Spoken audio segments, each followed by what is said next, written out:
Problema 1.15 del Purcell, de la tercera edición, nos preguntan hallar el flujo a través de el flujo del campo eléctrico creado por una carga puntual Q, situada en este punto donde he dibujado, a través de una superficie que es un disco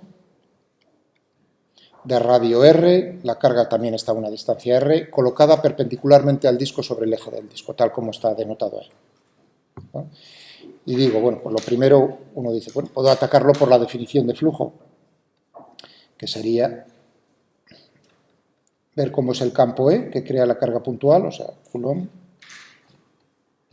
al canto, y multiplicarlo por un vector diferencial de S, que es en cada punto de la superficie del disco perpendicular al disco, es decir, que en todos los puntos tiene esta dirección, y cuyo valor pues corresponde a un elemento infinitesimal sobre el disco. ¿De acuerdo?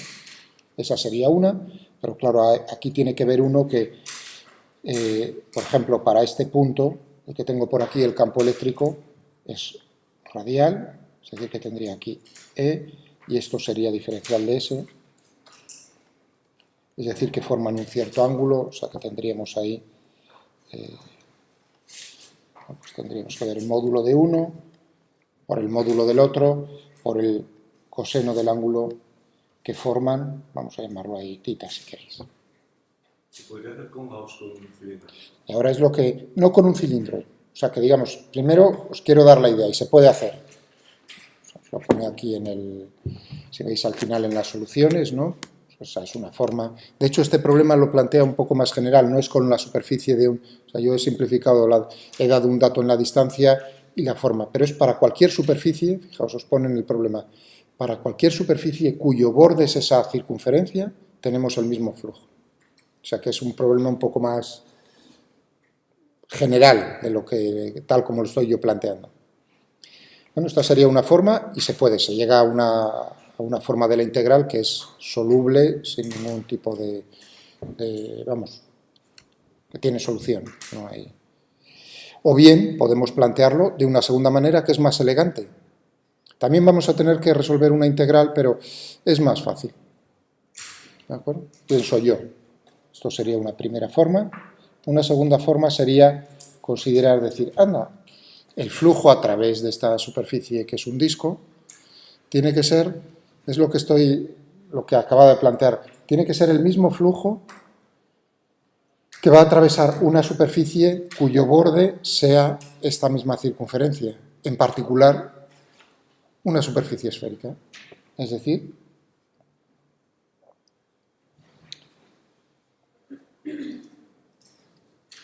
me ha salido fatal, claro.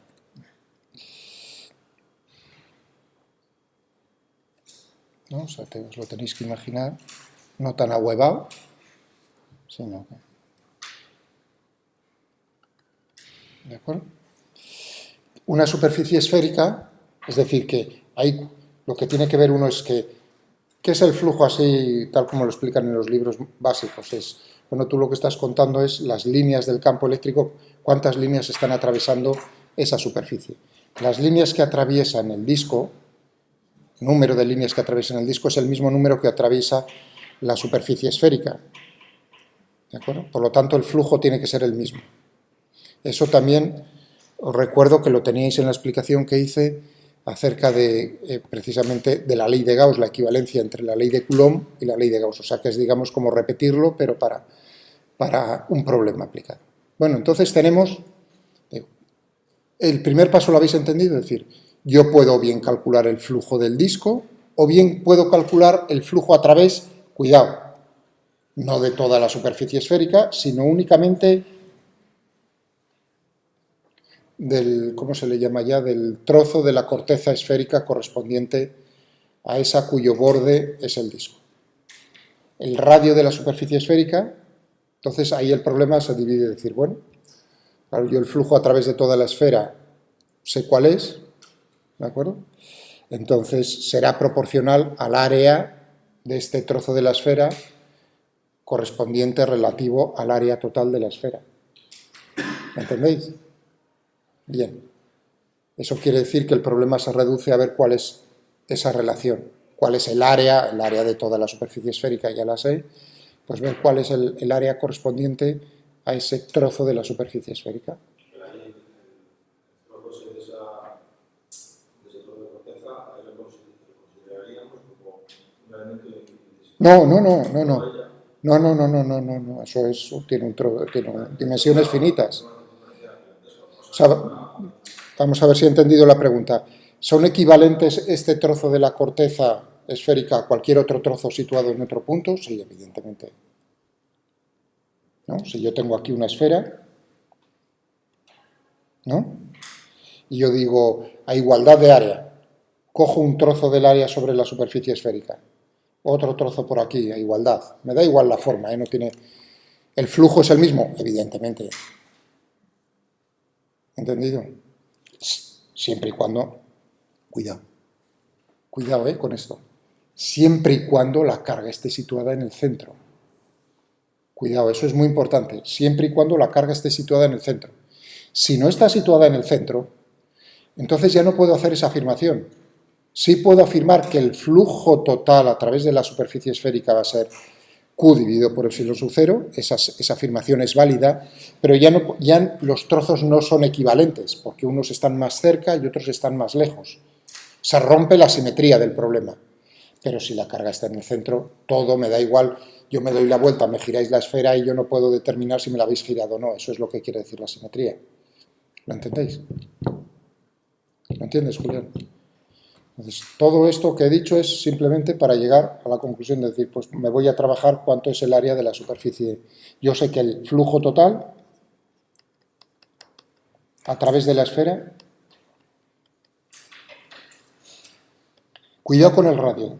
El radio, ya sé que da igual cualquier radio, pero luego a lo mejor para ver la relación sí es importante. De radio, aquí tenemos que va a ser esto. Si esto es R y esto es R, no me ha quedado así muy igual.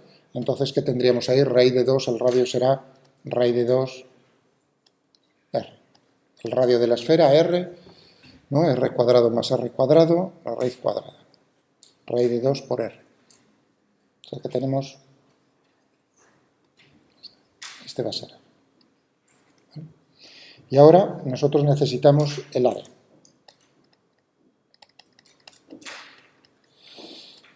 El área de toda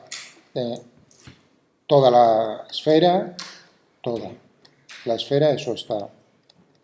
Podéis utilizar la memoria, 4pi r al cuadrado. Esto se obtiene naturalmente de integrarlo. Y ahora necesitamos flujo total. Necesitamos esto, necesitamos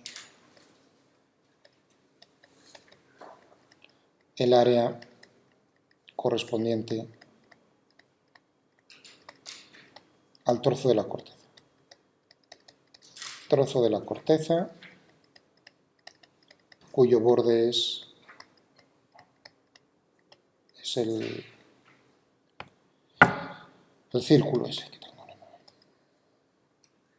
Muy bien. Vamos a por el área. ¿De acuerdo? Otra vez, coordenadas polares.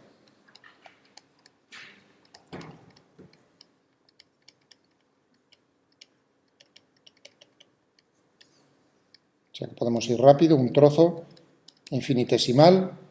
Si este es el eje Z, esto es θ, este es el eje Y, este es el eje X, la proyección, Phi. ¿Cuánto vale un elemento infinitesimal ahí de todo esto? ¿Qué tenemos? Uy, perdón. Ya voy a integrar. Tendremos, si esto es R, esto es R cuadrado, seno de θ, diferencial de θ, diferencial de Phi. Yo creo que hoy, después de lo de hoy, no se os va a olvidar eso. Y ahora tendremos que integrar, es decir, que la superficie, si queréis, ahora viene el momento de decir, aquí lo que va a ser importante es naturalmente los límites de integración. Y aquí hay que ser un poco pispa. Es decir, a ver cómo coloco yo, tal como he escogido yo θ, aquí, lo mejor es verlo de esta manera. Es decir, que voy a barrer, fijaos, en phi desde 0 a 2pi, pero en tita solo desde 0 hasta este valor. Ahora he colocado el disco, digamos, puesto por arriba, ya que estoy utilizando tita con respecto a ese eje. Me daría igual, no pasaría nada, para que no seáis muy críticos, ¿no? Si tengo aquí el disco, y tengo aquí esto, y tengo toda la esfera, ¿no? Pues entonces escogería como eje Z, si queréis ese, y ya está. Entonces podría otra vez utilizar el tita de esa manera. ¿Qué más me da? Es la manía de dibujar siempre vertical el eje Z.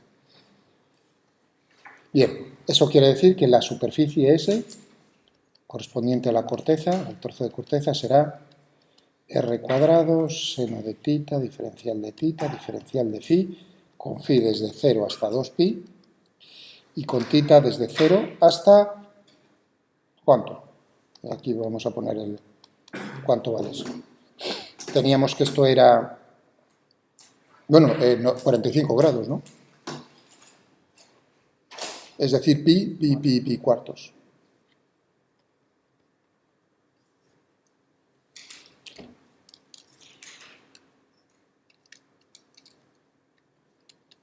Pi cuartos. Vamos a hacer la integral.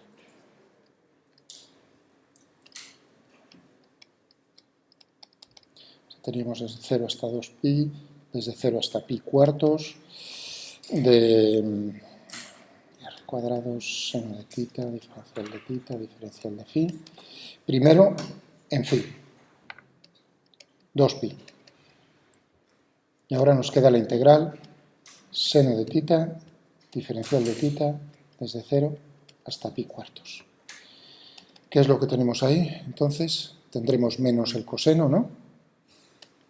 R cuadrado, 2pi, menos el coseno de tita, entre 0 y pi cuartos, esto es un 4, es decir, que va a ser 2pi r cuadrado, coseno de tita, entre pi cuartos y 0. Y, perdón, el menos he cambiado ahí sonó una calculadora. Bueno, y aquí tenemos 2pi r cuadrado por 1 menos el coseno de pi cuartos raíz de 2 dividido por 2.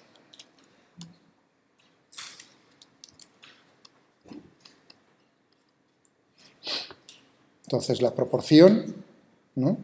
Tendríamos 2pi r cuadrado, 1 menos raíz de 2 dividido por 2, dividido por 4pi. Fijaos que el 4pi r cuadrado sale de integrar desde 0 hasta pi. De ahí no sale otro 2, no sale 4, ¿entendéis? El área de la superficie esférica, 4pi r cuadrado, sale de eso, precisamente. De integrar esto. Bueno, y aquí tendríamos pi r cuadrado, 1 medio,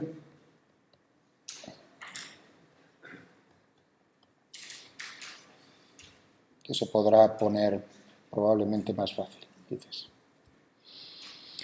Es decir, que el flujo será, si lo habéis entendido, la carga Q dividido por epsilon sub 0, eso era todo, por 1 medio la solución.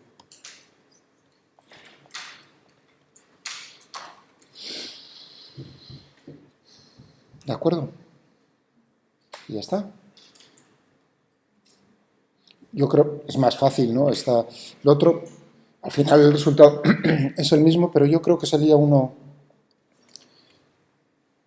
menos. Esta integral es tan sencilla de hacer que